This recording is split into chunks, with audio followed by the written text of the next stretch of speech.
oh, now, the opportunity is now. You have to send the money today.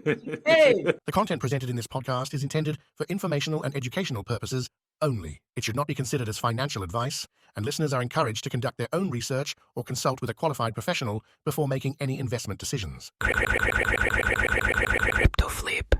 Hi, I am Harris, and I'm here joined with my co-hosts Ricardo and Deji, and we're going to start off with some interesting crypto confessions.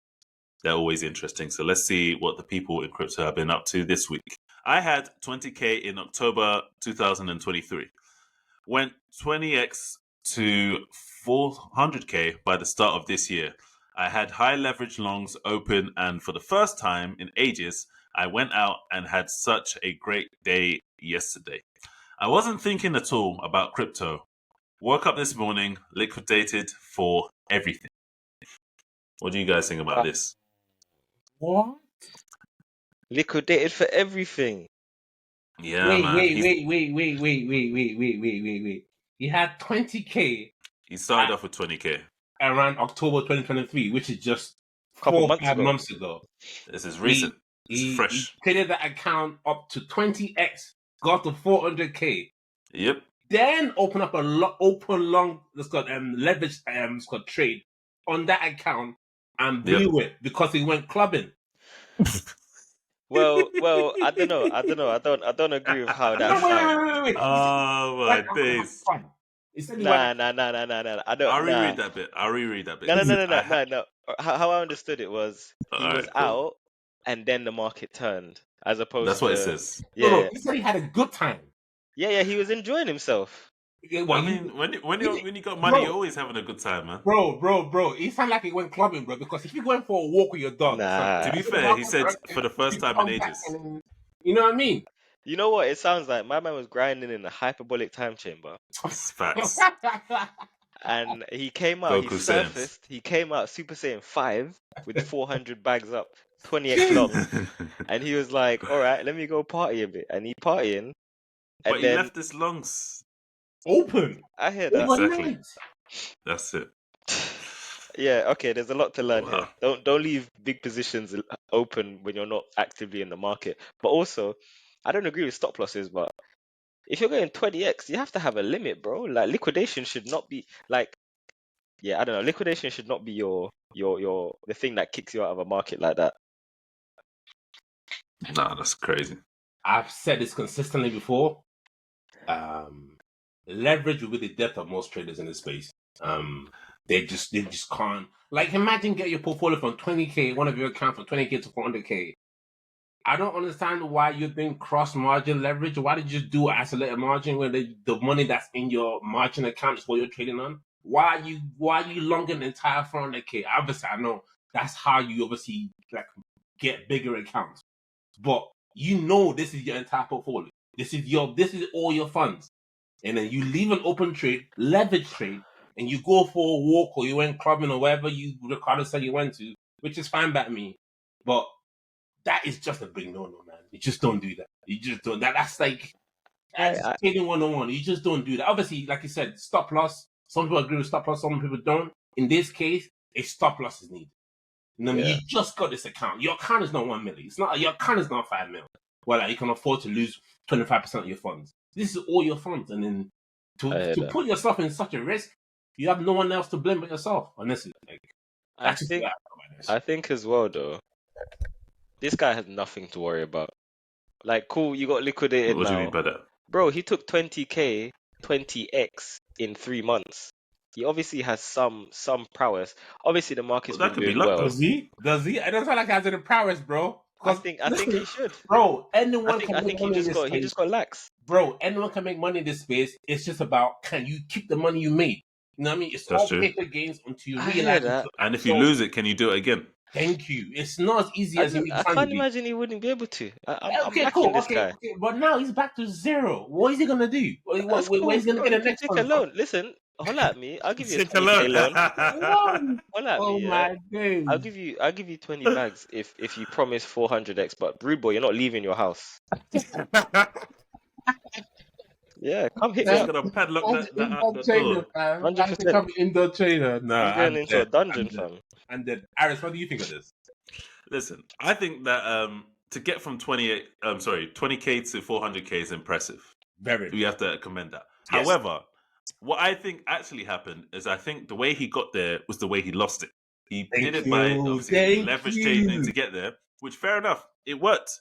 But when you do it and you don't apply the proper principles, i.e. having a stop loss or, managing the trades properly so that if you're out and about, you're not going to get liquidated while you're having fun, then yeah, it's hard to feel sorry for the dude. I hear Bro. that.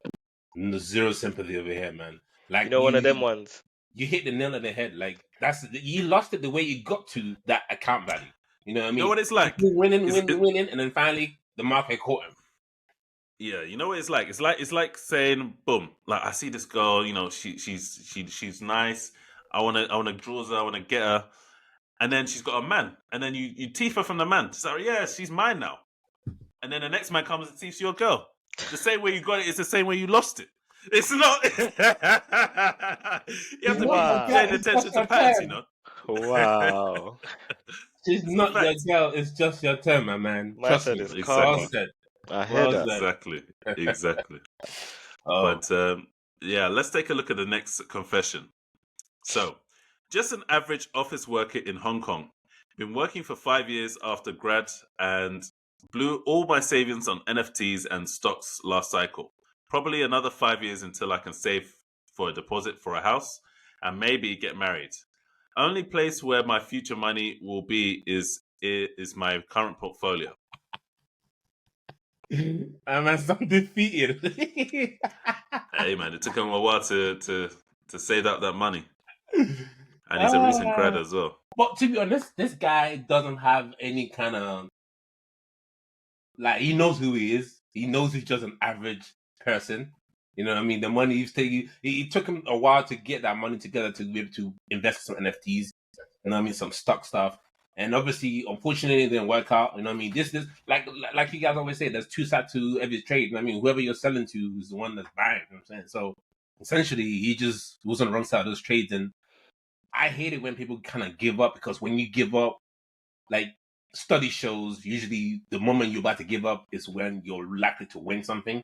Whether it's a gambling prop or even an investment prop, whatever it is, that's when usually your luck kind of changes. So it's a shame that he's given up and then obviously turned into fiat, because we all know fiat is extremely devalued as soon as it's to start printing that money. But it's a shame. It's a shame. But yeah, it's a shame. It's a shame. We lost another crypto fellowship here. In my opinion, it kind of feels like he went through, he paid for his degree, or, the Chinese government paid for his degree, helped him out, whatever. And then he learned something even more valuable, which is don't invest in something super shit and speculative. And now he's going to take that lesson and he's going to come back in the next bull run and he's going to do 100x. So it's just cost of trading, isn't it? It's just cost of learning. I think he's out of the space, because he's saying now the future of money is only going to be in his current account, which means his personal fiat account. So Bro, I think he might be done. These guys are going to be swayed back in, man. But it's not going to be NFTs. It's going to be something else. It's going to be like, oh my gosh, it's Deepin. Deepin's the next big thing. And then one of his friends are going to say to him, hey man, I made 100x on my £100 or $100. Yeah. And he's going to be like, all right, I'm going to jump back in. Yeah. But the problem with these type of guys is when they go out and they're like, oh, I'm done with it, and they get swayed back in. The moment they get swayed back in is because it's a trap. Exactly, people have already made the big gains and you're buying at the top. So now you should have stayed through it and kept looking for new opportunities. Okay, fair enough, you're back to zero, but I've said this time and time again, in crypto there's always new opportunity, there's always new hidden gems, there's always more ways to make money, there's new airdrops, there's so many different things going on that if you take yourself out of the space, you're just going to hinder yourself. So it kind of goes back to what Deji was saying, to be honest. Yeah, I mean, he's an average person, so I'm not surprised he's making average decisions. So,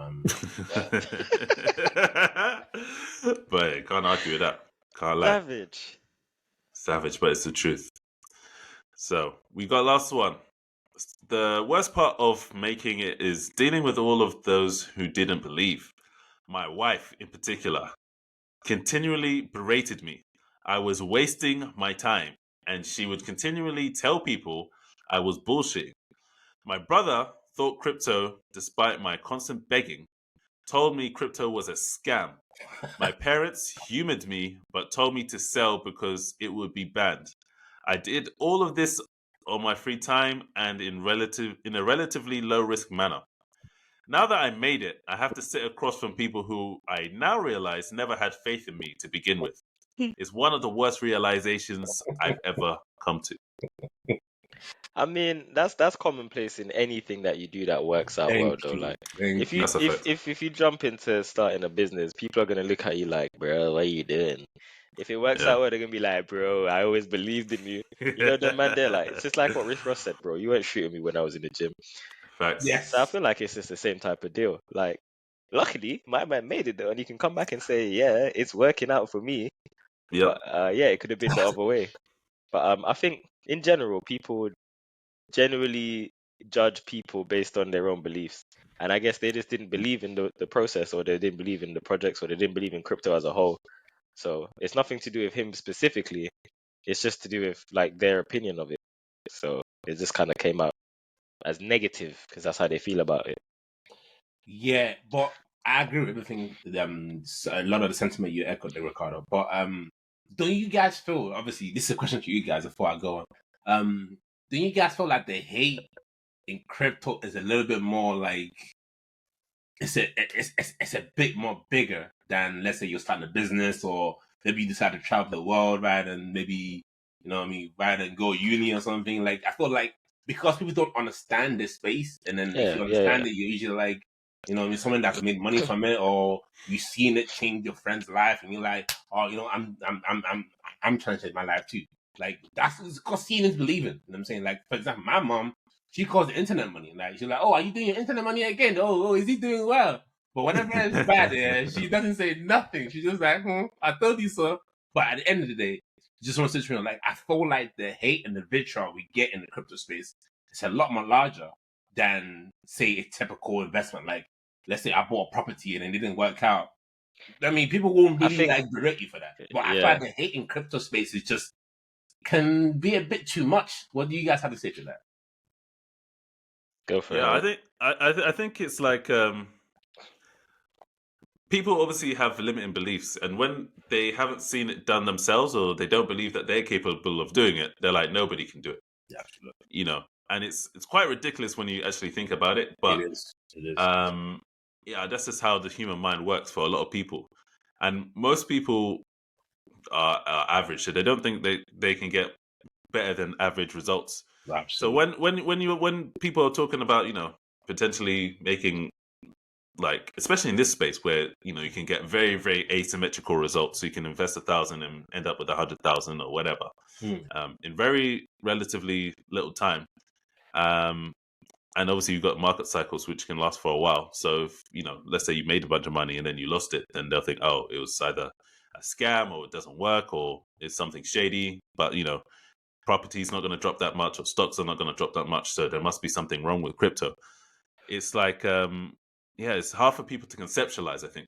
Yeah. But it's just one of those things whereby, you know, for this guy in particular, as much as it sucks, just surround yourself with people, you know, that have also made it, so you know, you have a better network, because Yeah. that's what it sounds like you're lacking. Your Listen, family are going to be your family, but all you valid need points by you, Harris. All valid points, because at the end of the day, if you're surrounding yourself of like high profile people that in this space doing well in crypto, you will by association do better as well. That's literally. But when you live with somebody, when your brother who's your blood, when your wife who you are like, you know what I mean, through thick and thin, you guys are married through for better for worse, for her to not believe in you, even though you make some of these decisions, obviously you being the breadwinner of the family, you know what I mean, it kind of falls onto you to make sure like you're there to provide for your family. I still think he has it in it's within his right to feel some kind of way towards them. Parents aside, but brother and wife is just like, bro, you're my brother. You know what I mean? Like, you know what I mean? Sure enough, like I've begged you to invest, don't invest. there's no need to send vitriol or hate towards Master, and especially his wife. Like, I think that's just ridiculous because I feel like this is where you see high divorce rate in our generation, because a lot of the arguments probably starts with money. Oh, wait, where's the mortgage? Hey, listen, I bought Bitcoin. Oh, why are you buying Bitcoin? Nah, that's a wild concept, though. We can't pay the mortgages off. You get me? Buy BTC. You're late. You're a couple months late on mortgage, and you can't pay that because you're heavily long on crypto. But at the end of the day, I feel like if you're a good wife, you support your man through thick and thin. Even though he's making some crazy decisions you might not agree with, you try and show support, more support than you show hate. You can always voice your opinions or something, but it doesn't mean that you turn into a like me against you kind of thing. Which is why I feel like this guy, he must be really, really hurt for him to go on Twitter and confess like, yo, my wife is, my brother is, you know what I mean? Like, he had to get this off his chest because, you know what I mean? Now everybody's all singing Kumbaya. Oh, my man is rich. I'm in there. It's all me, not you. All me. So, yeah, he's within his right to come and vent. And then I applaud him. Like, good on you, man. Good on you. Like, this is one of the better success confessions we've had on the show. So, yeah, I'm happy. Yeah. I think the only thing I would add to it is that if you feel like, you're in an environment, because it's not just one person, it's a few people. And sometimes when you're in an environment, say you're in a small town or even in certain areas, for example, Europe is very known for having like small mentality when it comes to business and, investing and whatever. So if you're in these environments where people are not striving to better themselves and thus, by extension, look at other people who are as like an outlier and want to drag them down to their level, and maybe you have to relocate to somewhere where they think bigger. Maybe that's something that Wait, you might want to consider. Relocate from your family? No, as into another like country or just an area where that's more appreciated. Gotcha. It could be like Miami, or if you want to go to like Dubai or somewhere where success is celebrated rather than demonized. Absolutely, absolutely. And you can build your network at the same time. So that's another option for you. Absolutely. Well said. But yeah, those are some excellent confessions. Always love that segment. And make sure to like, comment, and subscribe. That helps us to produce new videos. And we're obviously trying to increase the amount of videos we do. So the more you subscribe to the podcast, the more likely we'll be able to create more podcasts for you guys. So let's get into the news of the week. Yes, sir. Bitcoin breaks below $39,000, and obviously we recently had the ETF approval. A lot of people weren't expecting this, but it looked like it could have been a buy the rumor, sell the news event. But a lot of people are also claiming that this could be an FTX Mt. Gox liquidation effect. Really? So really. You don't think so? What do you think? Nah, bro. I think it's volatility. I think it's just regular volatility after the ETF. ETF news came out. Cool. I think it is a buy the rumor, sell the news type thing. And I think, when you look at the amount of first of all, when you look at the selling pressure and the buying pressure, it's crazy. There's been quite a lot of selling pressure, and there's been a lot of people selling off, like billions of seller, and the price has only dropped like 10%. Crazy. Like, when you really think about it, it's like, if this sell-off happened 3 months ago, 4 months ago, we'd have been back down to some dumb levels like 20s. But there's just so much liquidity in the market. There's so much liquidity in the market, and there's so much new interest around Bitcoin. It's just like, we've had a massive drop, but we're not seeing a 30% correction. Bro, how this is crypto? 10% drop, 12% drop is not massive. Ain't shit. Bro. It's nothing. No, it's not big. It's not big at all. It's just a regular. I'm not even sweating. Like, it didn't even cross my mind once to sell my Bitcoin. Like, what? Why would I do that? Why would I do that? This is just the beginning of the bull run. But just to answer the question you asked, Harris, this is nothing new. This is not unexpected, because at the end of the day, a lot of idiots in this space, a lot of moon boys, a lot of crypto degenerates thought the moment the Bitcoin ETF was accepted, we're going to the moon. And we did have a little increased volatility to the upside, but this was expected. Like volatility could be expected for both upside or downside. So why not plan for the downside as well as you're planning for the upside? Because this is why I've seen, I think we shared on last week's podcast, some degenerates on the crypto space long in Bitcoin based on that news on 100x leverage trade. And they got wrecked. Like moaning. why would you do crying, that? Like, why crying would on you Twitter. what information do you have? What edge in the market do you have that everybody else don't have or we don't know? What information do you have that we don't have? You know what I'm saying? But I think a lot of people, a lot of traders, a lot of new investors, a lot of moonboys probably thought Bitcoin was never going to obviously decrease again ever since the ETF is acceptable.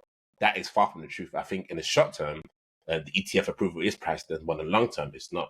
So I think we are in this space for the long run, for the long-term investment.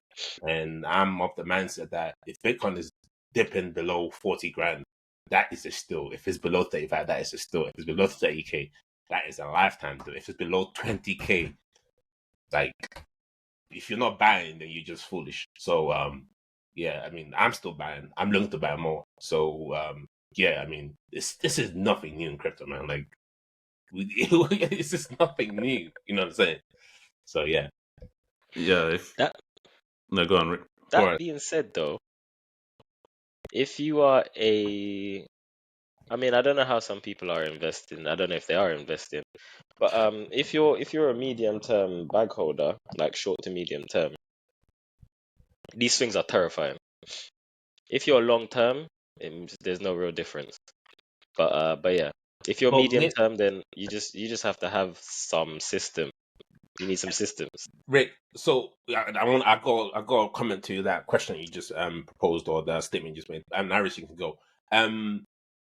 So maybe you should shift your perspective from being a short-term trader or medium-term trader to like a longer-term trade, because that is the more stress-free way to invest in the crypto space. You know what I mean? Because you can't watch a chart day in, day out. You know what I mean? There are people leaving 20x long leverage trade open and then going to club and to party.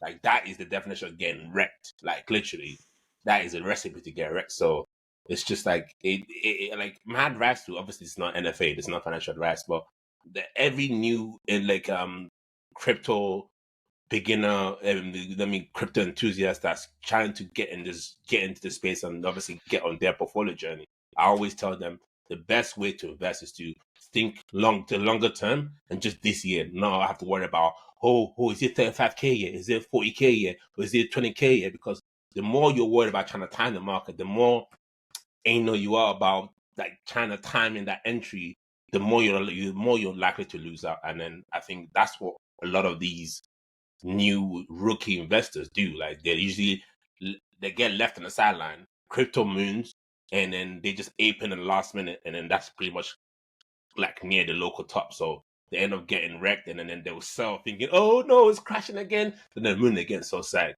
Yeah, being a mid-term investor, you need to know what you're doing. Like, the best way to be in this space is to be a longer-term trader. Think of the longer perspective. Like, look at the ETF. Like that is a long-term play. You know what I mean? Those guys that worked on the ETF, been accepted in this space, they weren't thinking, oh yeah, it's time to cash out now. I mean, Grayscale is dumping out of BTC, but they worked hard for this. Like, they've been buying BTC since 2013, 2014, since they started at their trust. So, yeah, it's just, yeah, man, I think people should rethink their perspective in this space. Harris. Yeah. So, yeah, I mean, I agree with everything you guys were saying. It's very interesting when it comes to how people maneuver in these times. I think obviously once you've got some experience under your belt, you realize that it's just like just volatility going into it. We've seen a lot of buy the rumor, sell the news events, and obviously this was no different. I actually remember there was a tweet a few weeks ago, and there was this guy that said, I think it was based off the ETF news, and he was like, "Oh yeah, Bitcoin's going to be like 250K in like 3 weeks." Dickhead. I need to go and find that guy and add him Boy. because and he said something to the effect of, "If you don't believe this, you don't know crypto," or something like that. And I was like, "Okay, we'll see," but we're here. Yeah, I can find that tweet. I bet it's the 100%. I'm gonna find it. I'm gonna find it. Delete it, man. You won't find it. Delete it. Yeah, exactly. You probably deleted it. It's like, yeah, let me try and get this out of the archives. But we have evidence, so it's all good. But yeah, when you see that level of exuberance, obviously a lot of people were placing their hopes and trusts in in this ETF as their like one savior event for to moon their bags effectively. And I think long term, we've seen what the effects of an ETF can be in terms of like gold, and we expect it to mirror it over, during the bull run. So I don't have any worry in terms of like the long term ramifications, and the short term volatility is nothing new. So for me, it's just if you think long term, you don't have anything to worry about. If you're a short term trader or you have like a short mindset, then then you're in trouble, and you should probably reconsider. Not financial advice. Like, bro, imagine trying to be a bear in a bull market. Like, you're just gonna get wrecked. Like, and then I beg you use a leverage as well while you're a bear. Just use a leverage and shut the market. Like, just do it. Please do it and get wrecked. Yeah, that's insane. That's insanity right there. It's just insanity. 100%. But yeah, following on from that, the BT ETFs now hold nearly $4 billion in assets. So, according to a recent tweet by Bloomberg, the 9 new spot Bitcoin ETFs have accumulated nearly 95,000 BTC over 6 trading days, bringing the total assets under management to $4 billion. Notably, the inflows of capital into the 9 ETFs seem to have outpaced outflows from the Grayscale Bitcoin Trust. Fidelity and BlackRock ETFs are neck and neck for the top slots, with each having seen over 1.2 billion in inflows over the 6 days of trading. How do you guys react to that? More money into the market, more institutional money, the fact that people can now invest in crypto from their 401k or from in pensions.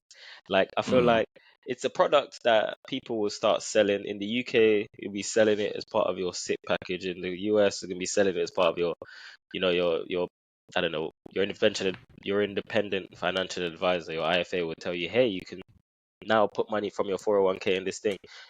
So I guess the initial people that have jumped in are people that were already savvy to crypto, but wanted to do it in a way that is, I guess, they didn't want to buy at spot, right? So I guess they wanted a way in which they can use some like long-term money. So this is not like the ETF move was never meant to be something that should make the market short-term go crazy like the 250k. That guy obviously didn't understand. He didn't understand anything. So I feel like, yeah, exactly. He probably doesn't know what it stands for. 5 billion is a good start, and I feel like, yeah, it's just the beginning. Like, this is the product that what I'd be really interested in is once we hit the end of this financial year, so April or end of March. Like, I'd love to see how that looks in April and what that means. So I feel like it will just go up. But the thing about the money that's going in, it shouldn't go down. Like, it should be a figure that continually accumulates, and there should never be like a correction in the value. 1,000%, Rick. 1,000%. Yeah, but not everyone understands that, bro. What? Not everyone understands. People are stupid, man. So yeah, I just feel like this is the beginning of like money going in, and the first money that's gonna go in is gonna be the earlier, smarter money, or not even the smarter money, the more clued up to crypto money, and we need like more retail money, even like like regular retail people that are interested in saying, I want to put money from my long-term investments into crypto. So yeah, it's accumulating, and that's good, and it should just keep accumulating, and the price of Bitcoin would just evidently keep going up as a result. 1,000%, man. Honestly, Rick, I agree with everything you said 100%. And one thing I also like love about this is this BTC spot ETFs is even though as they're accumulating this BTC in their private wallets and stuff, we can verify these. Like, we can literally, like, I think one of those custodians actually posted their wallet address where they are holding. Yeah, some of them are public. And yeah, and then you can go and verify this. Like, are you actually holding 20,000 BTC in your ETF? Are you actually doing this? Are you actually doing that? So that's one thing I love. But it's like, why trust when we can verify? In this space, we like to verify things.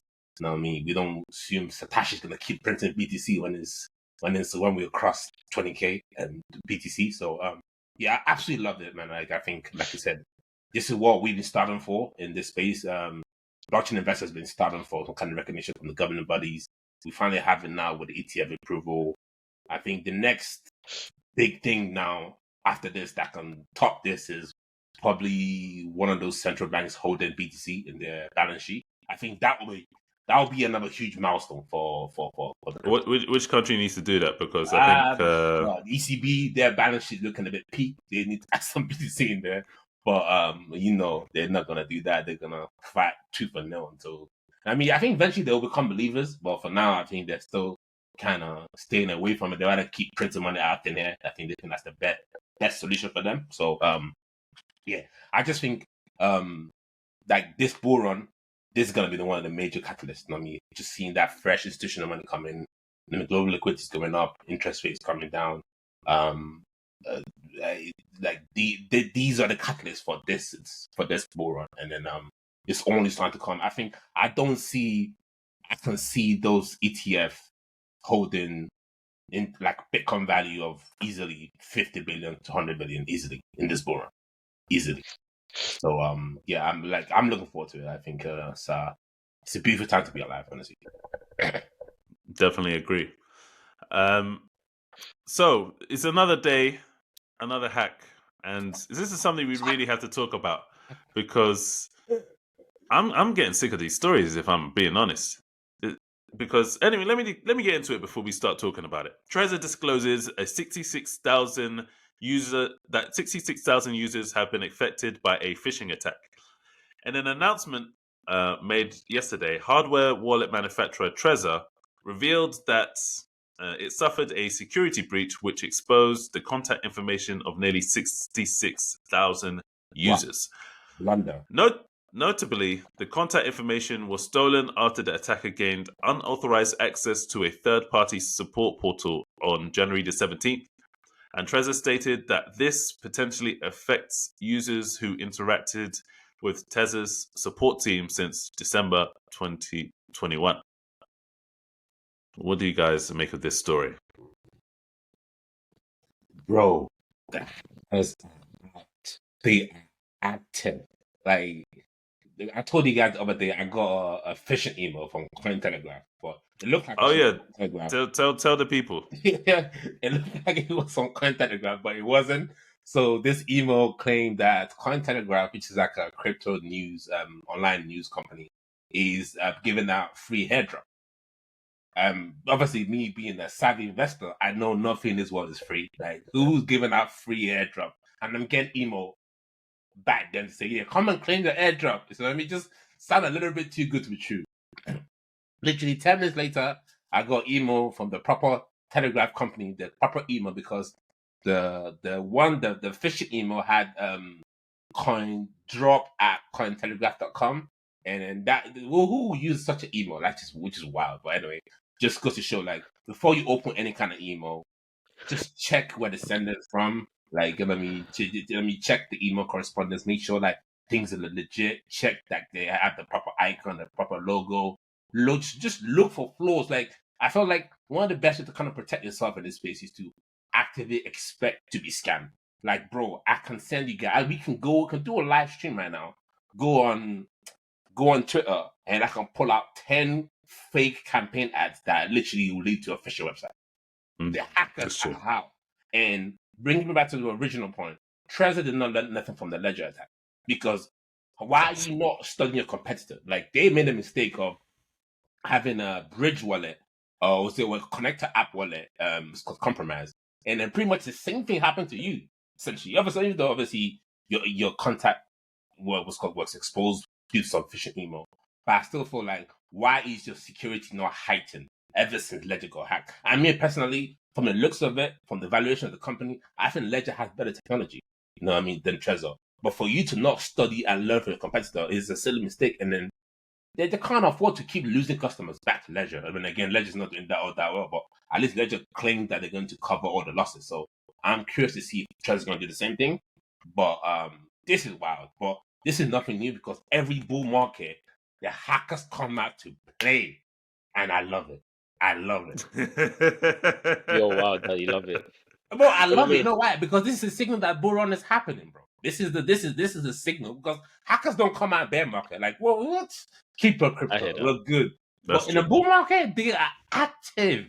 So Go let on me. Twitter, you will find one or two phishing ads, and I just don't know I've how to seen a get few it of on those there. actually. It's ridiculous. It's One of the ridiculous. ones I saw actually before you go, Rick, is a MetaMask one.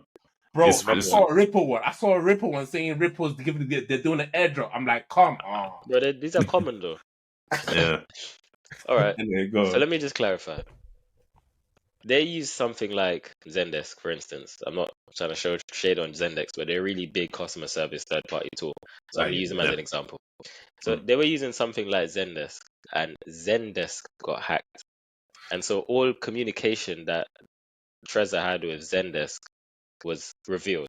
And in that communication, you'd have the email addresses of the people that are on Trezor. Oh my goodness. So, What a so blunder. a third-party tool got hacked that you believe should keep your users' information safe. I don't really feel like we can blame Trezor here. I feel like if we're in a world where, or an ecosystem Yeah, What where, to a fair? let him land, Harris. Let him land. nah, Let him nah, land. nah. I feel like if we live in a world where we use third-party services because as a tech business, you can't build everything. Like you just can't. So you have to use a SaaS platform, and Zendesk, for Absolutely. instance, is a SaaS platform. Mhm. I feel like this is unavoidable. I feel like the only other way to get around this is to have some encryption on your side, which means the actual, encrypt the data before it goes to Zendesk and then decrypt it on the way back. It's like a minefield. I feel like this is something that would have been very difficult to prevent. And now that it's happened, I'm sure loads of companies are going to be scam. What am I trying to say? They're going to be scampering around. They're going to be scurrying, thinking, if this happened and one of our third parties get hacked, how do we prevent our customers' data being leaked? Because right now you kind of just hand that off to someone else. Like you say, we're not going to worry about this because they should have like all of their certificates and all that stuff, which I'm sure they do if it's Zendesk. But I don't know. This one's a difficult one. I don't feel like it's like the Ledger one where some ex-employee or there was some backdoor into their services. Like Trezor didn't have a backdoor into their services. Like people actually lost money, right? On Ledger's hack. No one lost Yeah. money on Trezor's So hack. did people lose money on Tresor, no?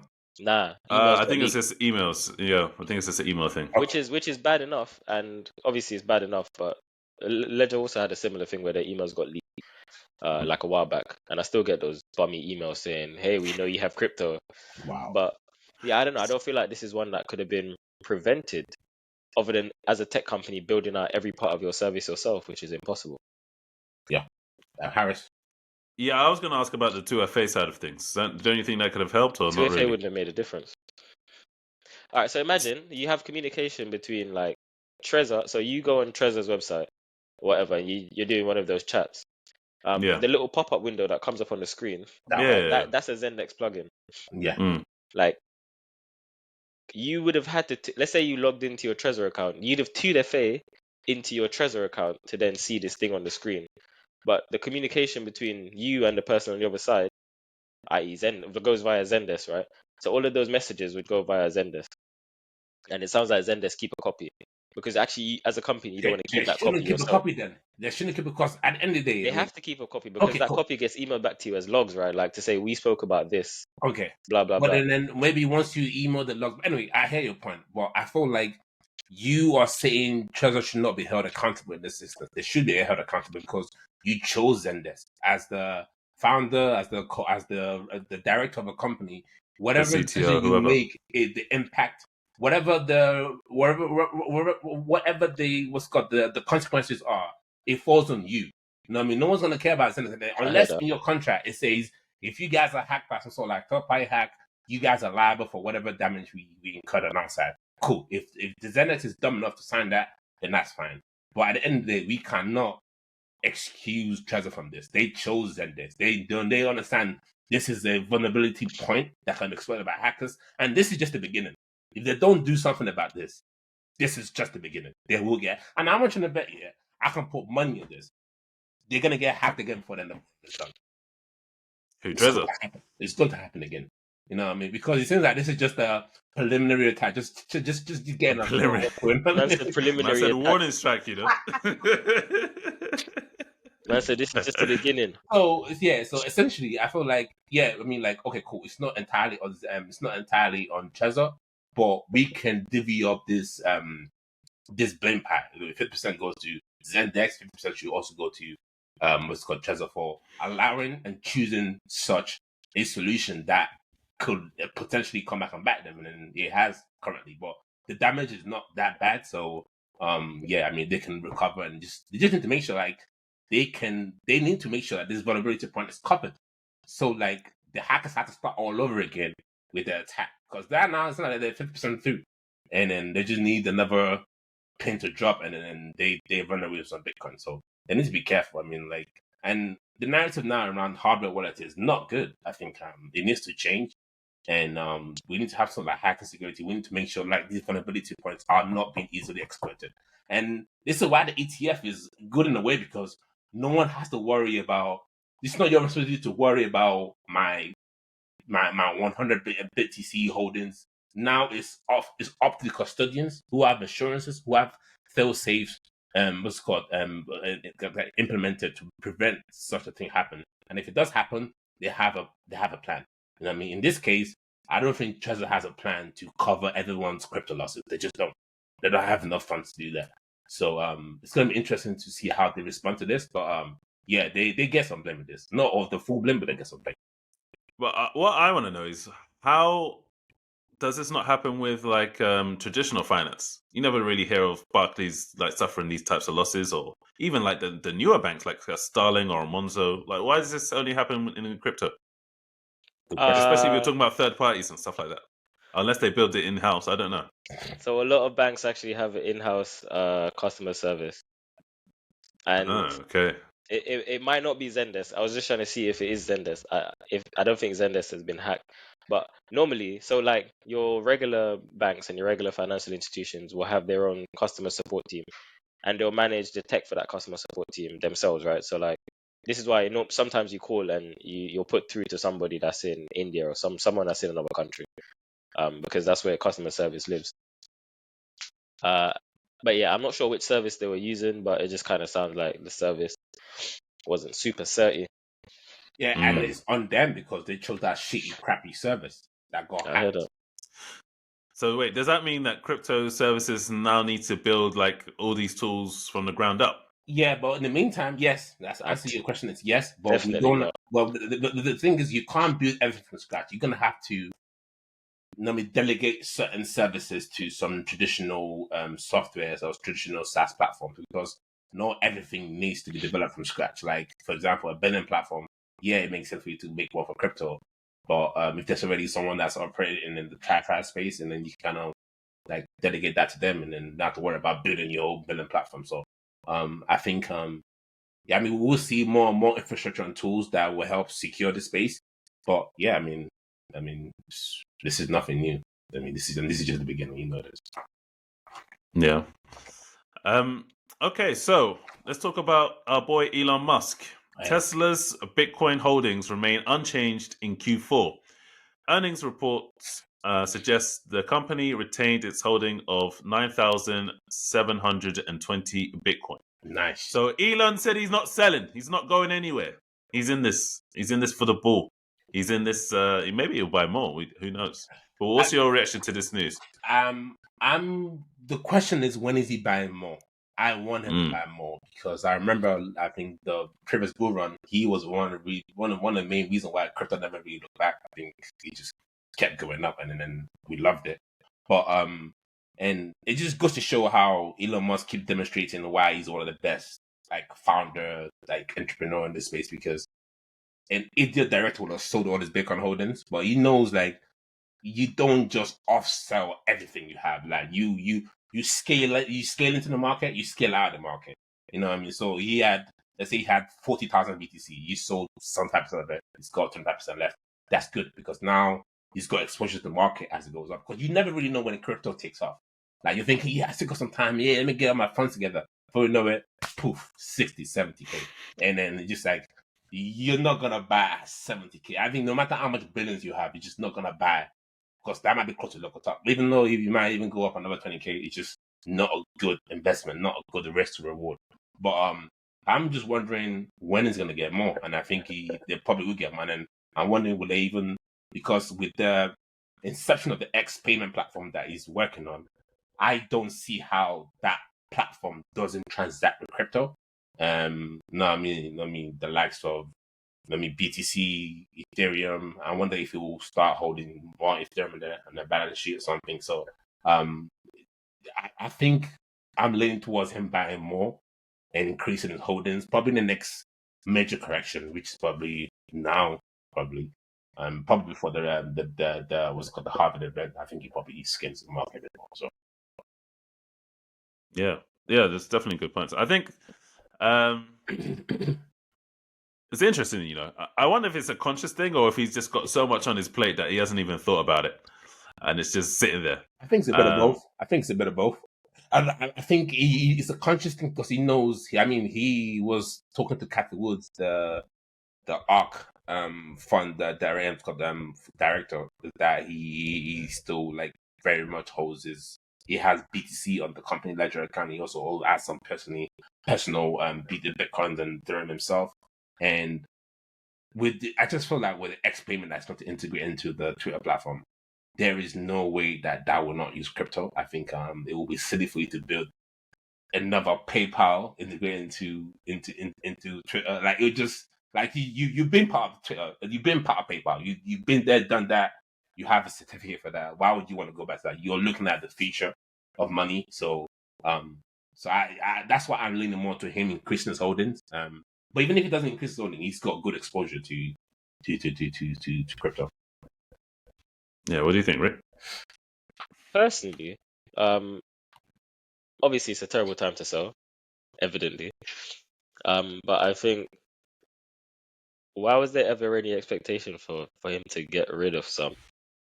Like, we're kind of like in the middle of a market. He bought at the bottom, nearly the bottom.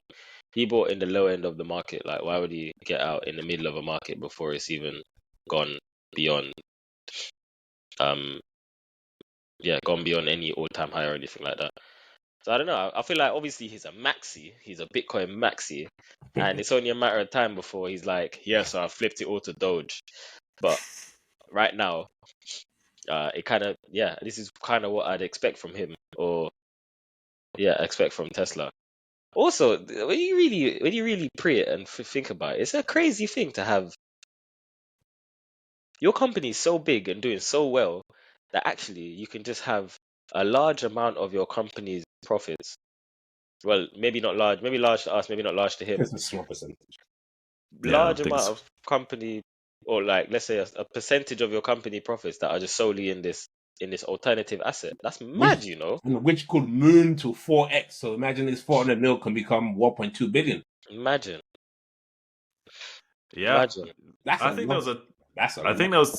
there was a point where his Bitcoin holdings were worth more than the profit he was making in the last bull run. Yeah, I remember that. So I wouldn't be surprised if that happens again.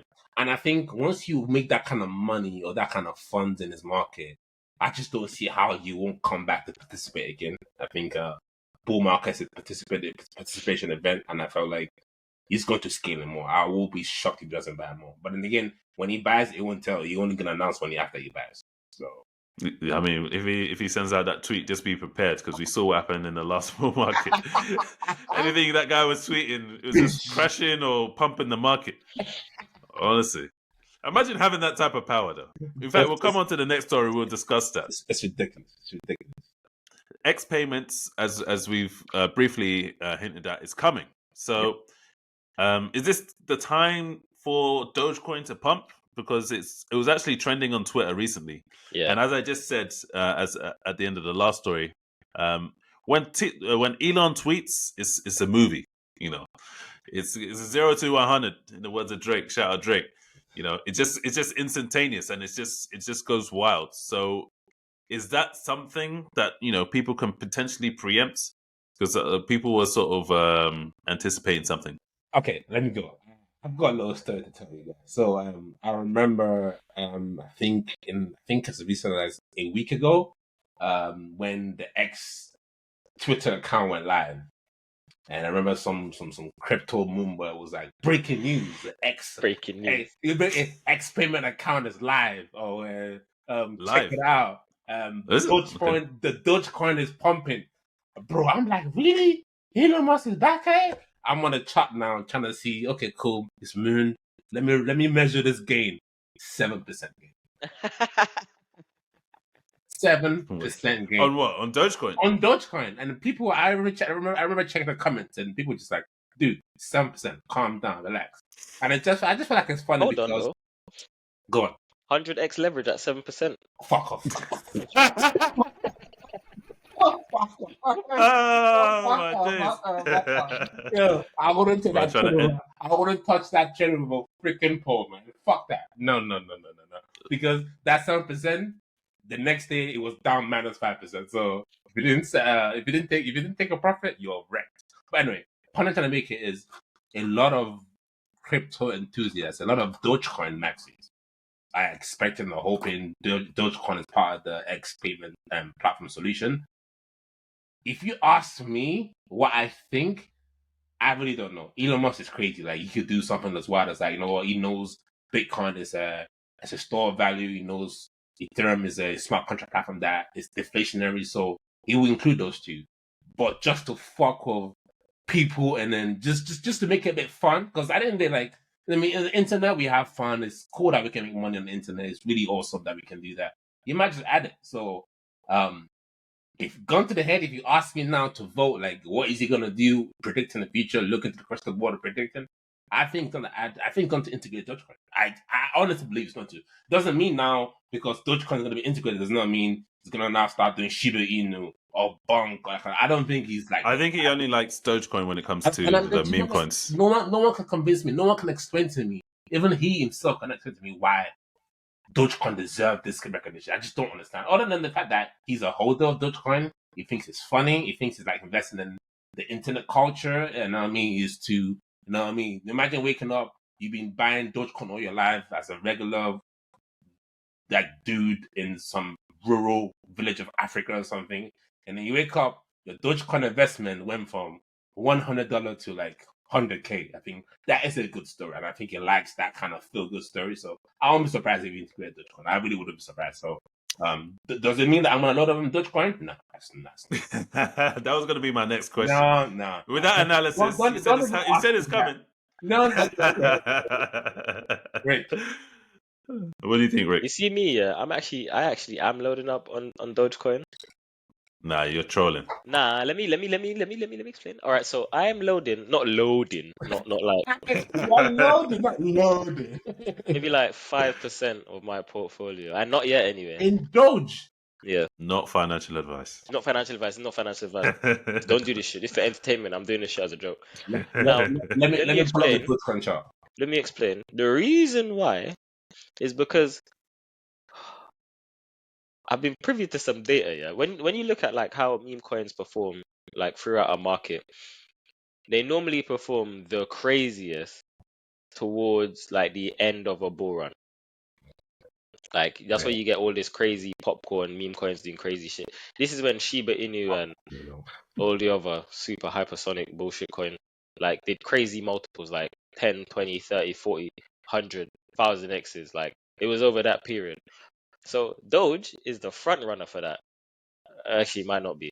Doge is like one of the major coins that will move You're right. in that market. It's the biggest by market cap. You're so. right. You are Yeah, right. but I don't think it's the front runner because I think it's too big by market cap.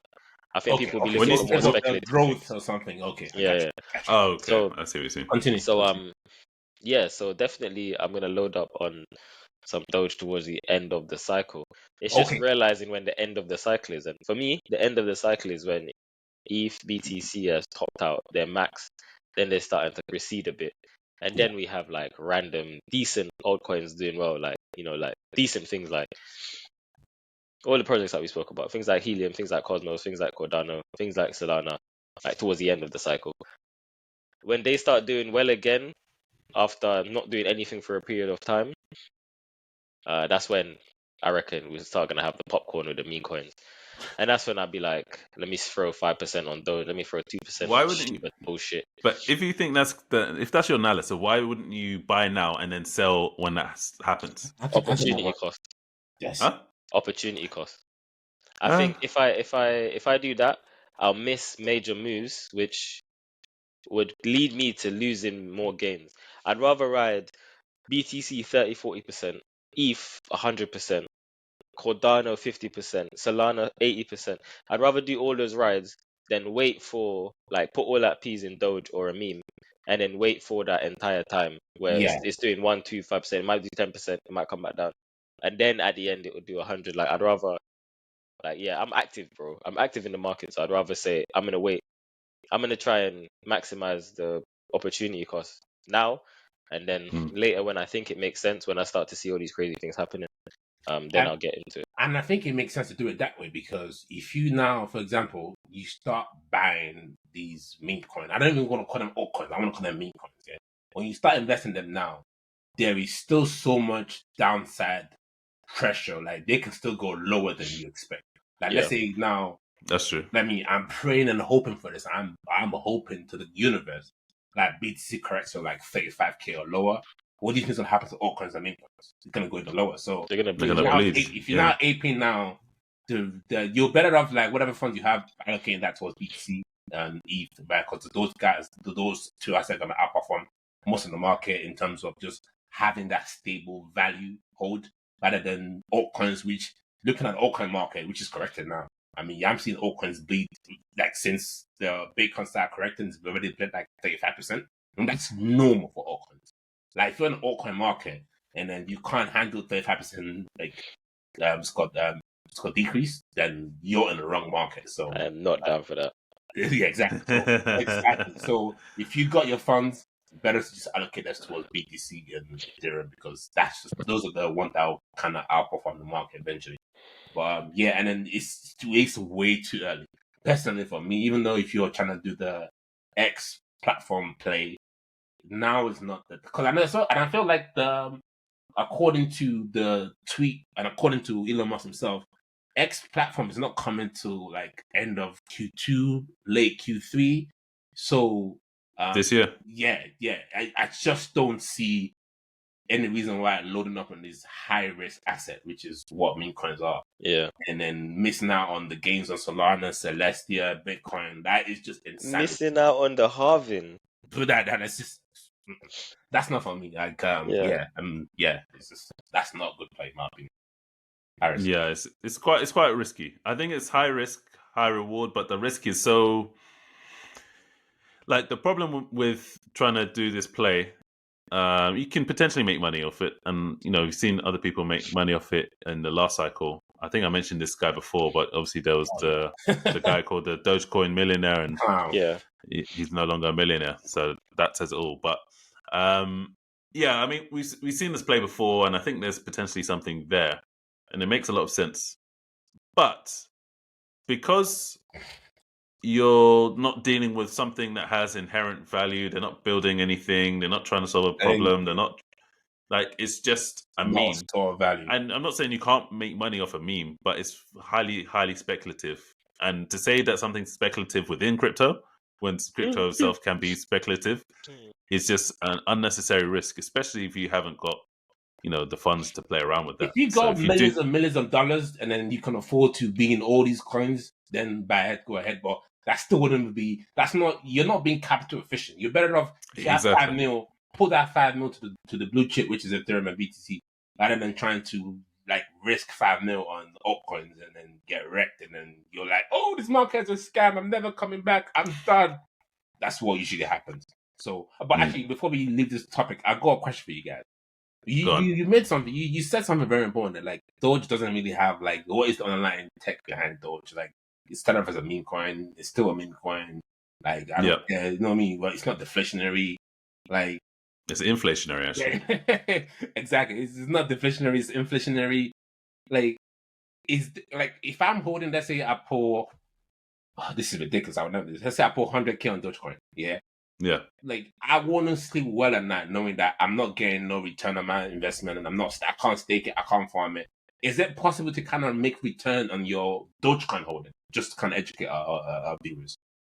I don't know about staking or farming. I wouldn't be surprised if there's like a staking portal or protocol or whatever. But For Doge, I wouldn't be surprised. But I've not heard of anything. I've never heard of this either. I'm leveraging my network trying to see if you guys have heard something about some kind of farming service, staking service for Doge. It's not something that I pay too much attention to myself, simply because it's just not something I plan to hold. Maybe I'll do a quick trade if I saw an opportunity, maybe. But yeah, I haven't got enough capital to be playing in the depths of the degen dustbin. So yeah, bro, you can stay Doge. I said the depths of the dustbin. Jeez.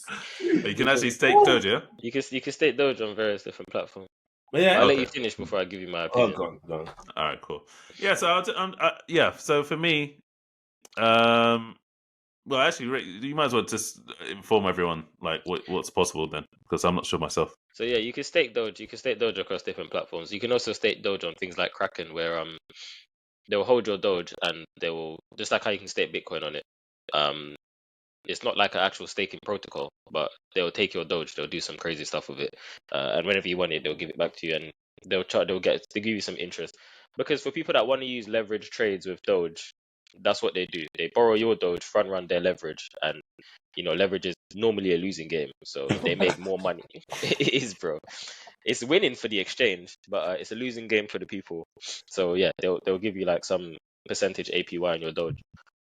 But I think seeing Doge in the market, and the question that you asked is if you can stake it, or like if you put 100 bags in Doge. I think the craziest thing about crypto, which I don't really feel like we as three people with common sense are invested in, is the fact that memes do well in the market.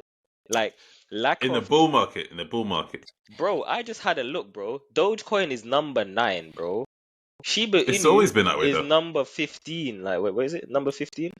Yeah, Shiba Inu is not 15. Number 17.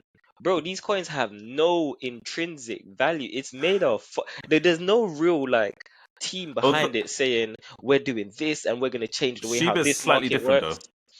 What's the difference? Shiba has a team, and also they built like products around Shiba. It's not just a meme anymore. But Doge is purely just a meme coin. Yeah, but I've got already talked to the statement made by Rick. I think this Dogecoin being in the top 20, Dogecoin being in the top 20, top 10, bro.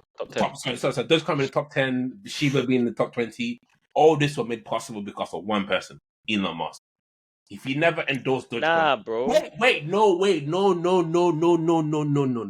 You cannot tell me. You just told me there's no underlying tech behind Dogecoin.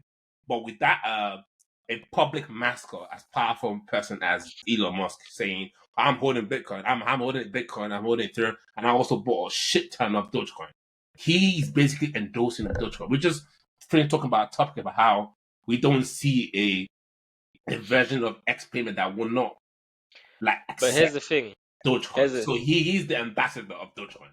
Without him, though, yeah. If he put this here, if Elon Musk said, "Oh man, I just realized I made a mistake with my Dogecoin investment. There's no tech on it. There's no online tech behind it. It's highly inflationary. I'm done with it." What do you think will happen to the price? In the short term, it will fall, but I think people still hold it. It's been people hold it. I get you. People hold it, but people that are, let's say, making a play on the X payment platform, saying they're gonna long it now, expecting it to rise in value 3, 4, 5, 6% X gains. It's just one institution where like I don't see how it doesn't correct massively. I'm talking about back down to, because he did way too well in the last bull run, and then it did way too well, and it still did too well. I'm still shocked, and I think the reason why it did way too well because the generators are out here waiting on Elon Musk. Like, is he gonna buy? He's gonna buy. We're buying too. It's essentially what they're doing. I hear what you're saying, but it's always been here, bro. It's always been. That's here. what I was gonna say. And it's always been up there as well. It's always been up there, and if before this it was Namecoin, remember, which was also a complete meme. But what I'm saying is, like, it's always been here, and also it's a part of the ecosystem, and that's why people like Elon jumped on and said, "I'm gonna buy Doge in January 21st," and then it went crazy, like, because it's always been a part of the ecosystem. Like a meme a project that inherently does nothing has always been a part of the ecosystem, and there's going to be more projects that inherently do nothing that are part of the ecosystem. And I don't really know how to ride a meme coin, if I'm honest. Like, my repertoire of skills goes, listen, before a fucking crazy, but at the end of a bull run, before everything comes down, like, these coins are going to do really well. And I'm sure there's some people out there with some strategies that are like much more complicated, and they're like, raw, you know what? I only trade in meme coins. Yeah, But for me, it's too speculative. That's not me, and then that would never be me. But and then the day that's me, then I need to check myself into a mental institute, because that is just degenerate stuff right there. But I want to speak to one more thing before we move on from this topic. Ricardo, you said we might see more and more coins that do nothing in this space climbing up. I think that's wrong. I think that speaks to the inherent risk inside the crypto space, the bubble that can eventually build up, as you know, just perfect example, the ICO bubble. But like in response. Before you continue, you mean the premise is wrong, or the actual, like, the idea of it is wrong? No, the idea is fun. I think I was one of the people that was buying Shiba at the end of the last bull run, and then that made good money from it. But at the same time, I feel like it's wrong that a project that's actually innovating in space, building like a protocol bridge between all non-EVM compatible protocols, and actually solving problem in this space, they have less market cap than these meme coins. I think that is wrong. You know what I mean? I feel like as this space gets more and more mature, we should see less meme coin than more meme coin. But if you see more meme coin than the actual real project, I think that's just that's just more increased like bubble risk in the space. What are you gonna say?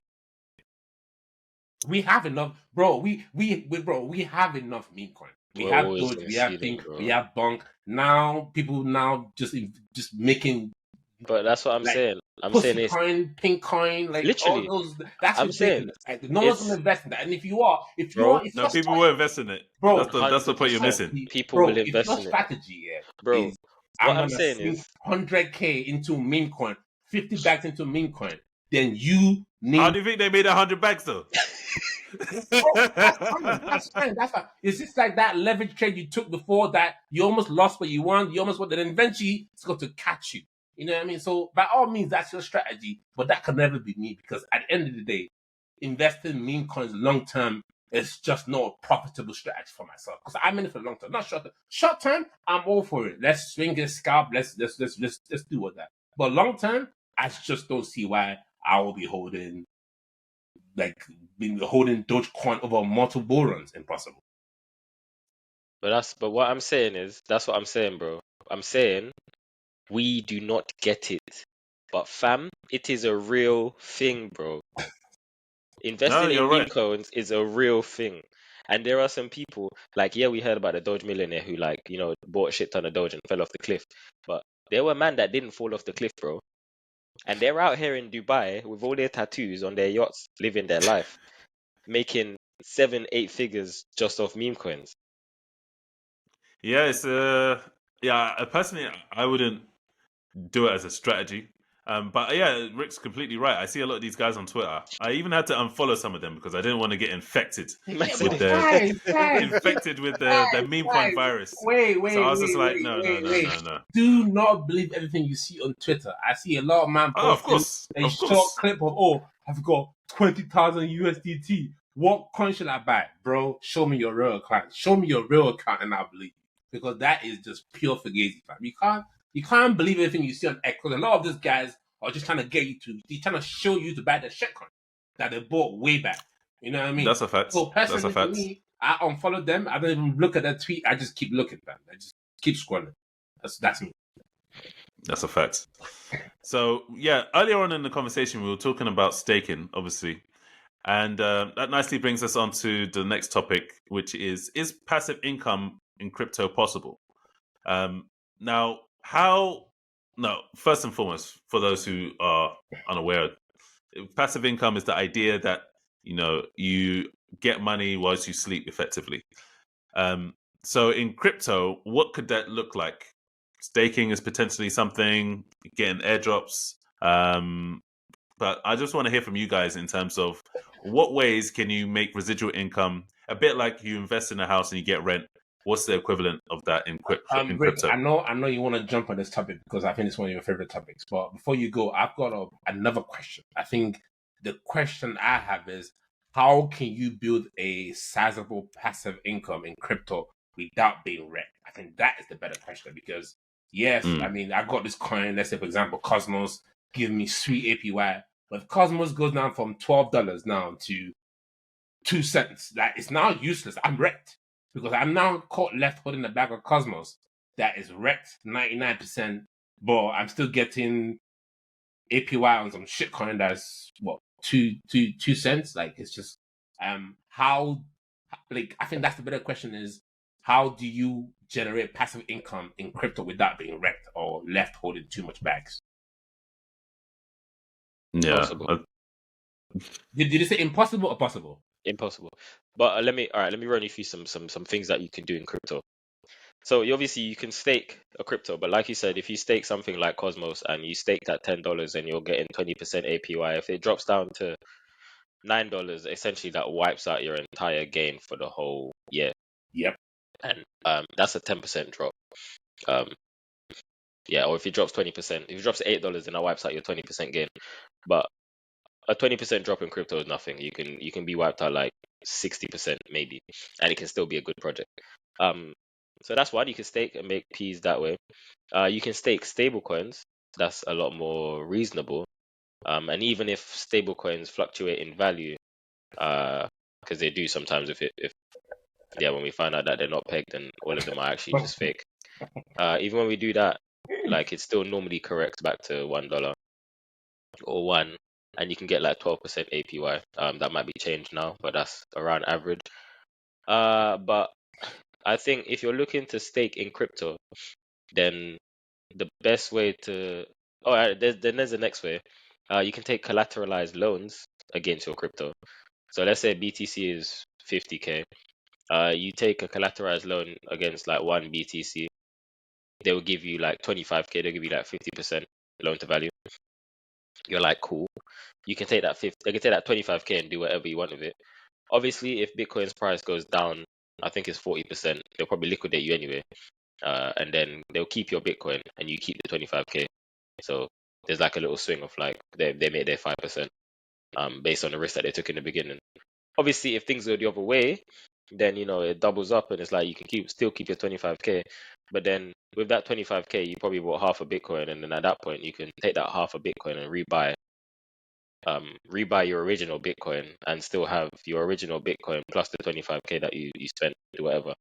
Sounds more complicated than it is, but basically you can take a loan against the assets that you own. You can make, I guess it's not really that passive, but it's giving you cash flow short term without selling your crypto.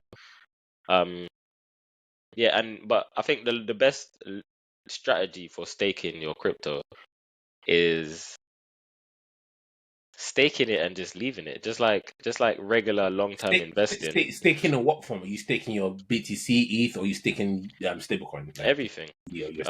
Staking everything that you can. On a centralized platform or it's gotta be a on a protocol. I only stake on protocols. Say that again. I don't stake on centralized platforms anymore, and they give you the best staking rewards right now. So only ETH. Well, I guess there's more, but only ETH you can stake natively if you have it on your Ledger wallet. I think there's a few other coins that you can stake natively. But yeah, centralized exchange gives you the best staking rewards. Because they're taking your money and they're using it for leverage trading, lending it out and stuff like that. Yeah. But obviously we saw dangers of that with BlockFi and other platforms that are obviously now gone under, and nobody wants to be a victim of that. So yeah, that's why I was kind of asking what everyone's thoughts and opinions are. Yeah. Just to speak to this a little bit, I think a lot of the points that you made are valid points, but I think you did say it's impossible to. I think your answer was that it's impossible to make money short term passive income without being slightly wrecked or wreckish. But if you have a long term view on crypto, I think what's the definition of wreck? Like if BTC is 10K, I think you probably buy more. If BTC is 5K, you probably buy more. So if you're staking on Bitcoin again, passive income and that, I think it doesn't matter where it drops to, as long as you're accumulating your satoshis. That's the most important thing. But I think the angle I want to go to is, since now that we know it's almost kind of impossible. I mean, you can definitely earn passive income. Yeah, you could in definitely this do it. space, like based on the things that Ricardo just mentioned. But there's no way of doing it without kind of getting, obviously, other than staking USDT and stablecoin accounts. So I think there's no real way. Wait, I just want to add a caveat as well before you Oh, finish. Obviously, there's all things like Helium and Hive Mapper and stuff I like was that, just about to say deepen, yeah. where you can use what? deepin and you can What? get money and passive income that way. Yeah. But it And still requires obviously you to do mining. an active service, isn't it? So you have to draft to earn. You have to, Yeah. deploy Yeah. your Helium hotspot to earn. So I mean, that is another way to passively earn. So that is a good point. But I think this just kind of shows that the importance of DeFi in this space. I feel like we still need more mature DeFi infrastructures. I think that's why in every bull market there's a narrative about DeFi, and I think it's not going to stop even in this bull run, because like you said, in traditional finance, you can go to you can name 5 services back in your hand where you can kind of put your money and then earn some small, tiny little passive income. You know what I mean? But with crypto, it's a lot harder because the infrastructure is just not as robust and as traditional finances. But I'm looking forward to see what DeFi innovation does in this space again, bro. It's always like this DeFi project that kind of takes off in the bull market and then end up crashing at the end of it because we don't have any more funds. We mismanaged funds. We bought too much Lamborghinis and Bugatti. So I'm looking forward to seeing what DeFi yields this time. I see ICP's got a hackathon coming, Link's got a hackathon coming, ETH's got a hackathon coming. So we should see some birth of some new DeFi, which doesn't mean that it's going to be the one. We'll see. You know what I mean? We don't know. We never know. So looking forward to see. Yeah, it's something to keep in mind. If you try, I'd probably say try and avoid centralized platforms, as easy as it is and as attractive as some of those APYs are. You can never be too sure. But even equally with some of the protocols, I remember back in the last bull run, you're seeing thousands of percent APY. Meanwhile, this thing is just getting rebased and devalued, and the price is going down, and you're thinking you're making money, but you're losing money. Yeah. So you really have to do the maths ahead of time to know whether it's worth having the token or not. Because if it's not, then you might as well just either go spot or do something else with your money. For me, I'm a spot investor, and then I'll do the occasional trade here and there. But just in terms of just making a play for passive income, I think the crypto space is maturing, but it's not quite there yet. I think there's still even the more safer play in terms of passive income, generate passive income, which is taking your stablecoin. But we've seen instances where stablecoins depegged from $1, and then that generated even more fraud in the space. So it's just because they're not pegged crypto to the market's dollar. not there yet. It's just not quite there yet. What are you gonna say, Rick? That's because they're not pegged to the dollar, and companies can print stable coins on demand. Yeah. So with no real backing. Yeah. So are you really staking, or is it just collecting your money and use it for something different? So yeah, I mean, just be careful out there, guys. That's what we have to say. That's what I have to say. 100%. So we're gonna end on an interesting and fun question. What's the worst rug pull you've experienced? Brother, you ready, yeah? You must. Let's hear the stories. Everyone line up their stories. Mine is sweet APY, bro. I was chasing that sweet APY, bro. I remember I jumped on this thing called Jade Protocol, bro. They were telling me it was like Jade, then it was Spartacus.ai, then it was some next one like smarter. And yeah, I think overall you jump on, and some of the crazy percentages I was seeing was like, here's 48,000% APY. Like in the native coins, in the native tokens. So you transfer into BNB, buy BNB, you buy some Spartacus, you buy some Jade, and then you stake it with them, and you just see your balance going up every second. Wild. And then you sell, and then obviously you realize your gains, and then you walk away. Obviously, most people don't realize their gains because the project was just fell off the face of the earth. But yeah, this one called Jade Protocol, this guy Einstein, bro, I'm gonna call him out because he was a dickhead. He was giving our updates regular, saying, "Oh, we're doing this, we're doing that. Oh, like this is all I do. This is all we do. Blah blah blah." And then it's just like as soon as the bear market hit and projects just started bleeding all over the globe, that was the last time that Twitter channel got a tweet, bro. Jeez. And Jesus. What happened to yeah, your bag? What happened to the tokens you were holding? I think I shot most of my bag, but like for 50 to 80% less than I paid for it. But that's cool. It was speculative. It's like playing a game in it. Like I would never put in like the 6 or 7 figures that would make me crazy gains. Because I just didn't have any conviction. Like I was scaling up. I started with like 3 figures, 4 figures, low 5 figures, and then and then when I realized I don't know, then I stopped there. So yeah, the losses were mitigated, but yeah, biggest rug pull. I might go check out the Oh coins man, here. that's a good one. That's a good one. You are not ready for this one still. And then do you want to look back Go for now? Yeah, I sound stupid because the signs were there, man. Like even saying it now, the signs are there. But yeah, pretty much it was 2017, the height of the ICO bull market. Like there is nothing you invest in the ICO that that didn't make money. Like I remember investing in TNC, which is Trinity Net what's called let me get it. Trinity, it's called TNC, Trinity Network Credit, which now looking at it now, it just sounds stupid. It's meant to be like this scaling solution built on Neo. I remember investing like $5,000 in that. I think it made back like 67K. I'm like, yes, I'm up. Next thing you know now, because the high of making a lick of his ICOs, I thought this is the beginning of something special. Like I can't lose. Like this is it. One day I'm chilling with my boys, and like these ICOs is wild because you see some ads or you see some post on Twitter, and then you follow that link and that trail, you kind of end up in a Telegram channel. Telegram channel's got a few thousands. You're like, yeah, I'm not too late, but I said I'm not too early. This one, I even forgotten this project because it was stupid because what they were offering is because my play was Neo was becoming a good layer 1 platform. So getting all these things built on top of it, supposedly.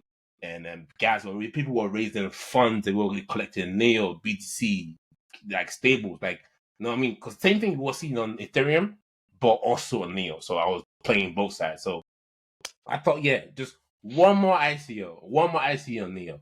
So we're investing in this what's called this analytics index platform. And then I remember, and they hit us up. They hit me up saying, "Yeah, we have a pre-sale going." Because I joined, I think within 5-10 minutes, I'm talking to one of the moderators. They're saying, "Oh yeah, here are the prices for like the pre-sale, blah blah." I'm like, "Yeah, obviously this looks good." So what's the asking price? They said, I think of 10,000 Neo. Mind you, at this point, Neo was like $100, so essentially it's like 10 grand, essentially. So I'm like, cool. We just made 60K. You just made 67 grand. Like that's nothing. 10 grand is nothing.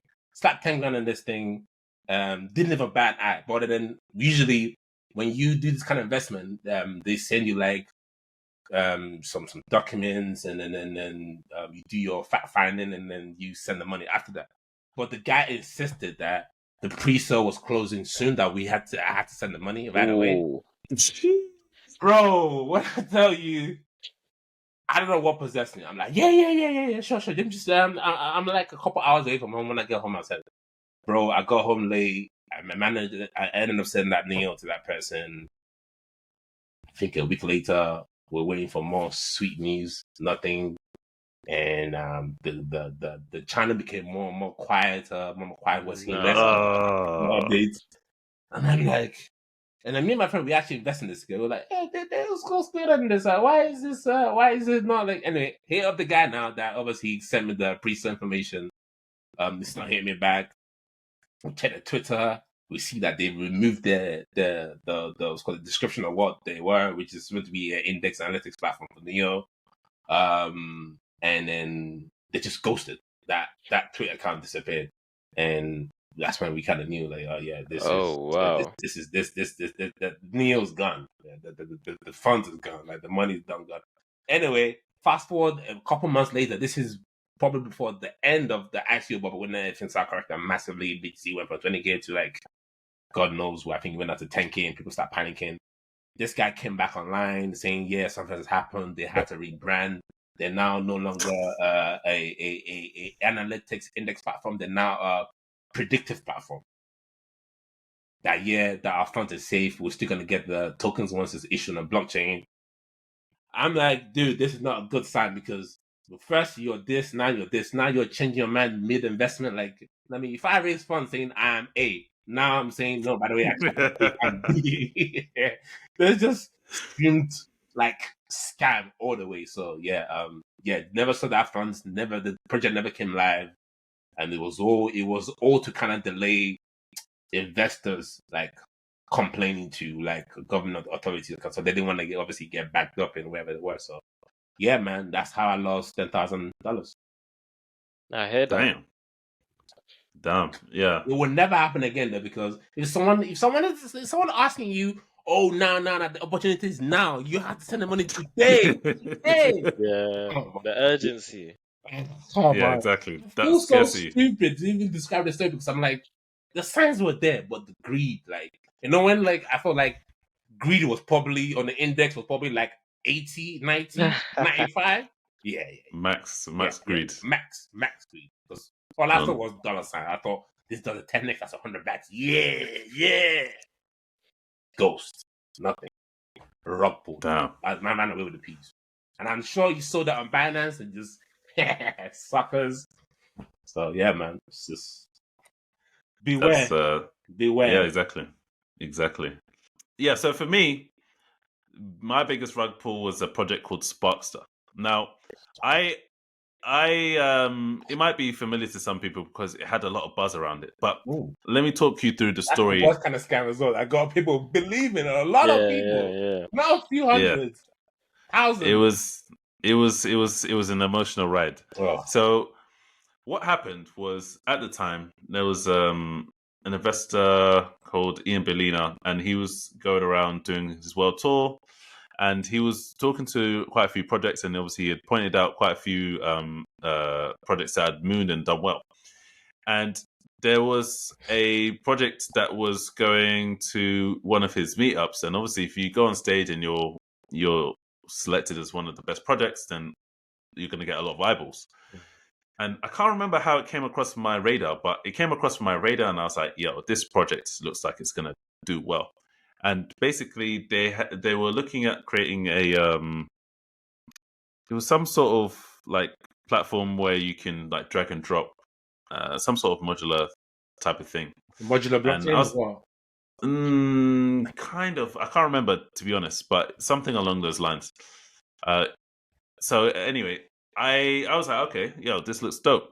Let me see if I can register for the ICO. This was like during the ICO time, peak time as well. So similar to you, Deji, max FOMO, max greed, everything. Everyone is like looking for new opportunities, and this looks like this is gonna take, be a 10x or 100x minimum.